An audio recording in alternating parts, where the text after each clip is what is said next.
এতিয়া দুপৰীয়া ভাত সাজ খাব লৈছোঁ। আজি দুপৰীয়া ভাত সাজ বহুত ধুনীয়াকৈ বনাই লৈছোঁ। ইফালে মাছৰ তৰকাৰী বনাইছোঁ। ইয়াতে সৰিয়হ বিলাহী আদা ৰচুন দি খুব ধুনীয়াকৈ পিচিলে এনেকৈ মাছৰ তৰকাৰী বনাই লৈছোঁ।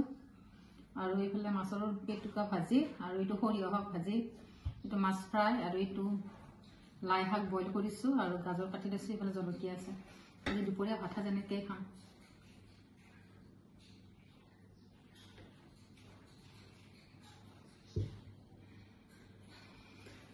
আপোনালোকৰ বাৰু খোৱা বোৱা হৈ গ'লনে? ময়ো খাম। আৰু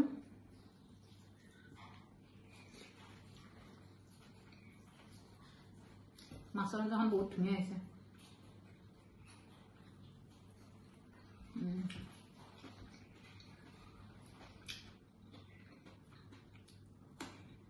গোটেইখিনিয়ে বহুত ধুনীয়া হৈছে।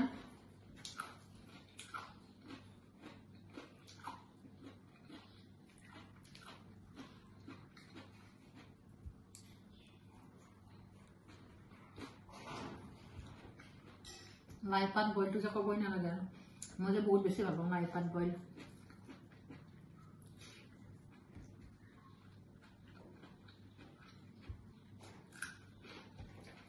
আৰু আপোনালোকে মোৰ ভিডিঅ'টো চাই ভাল লাগিলে মোৰ পেজখন ফ'ল' কৰি দিব, লাইক শ্বেয়াৰ কৰি দিব।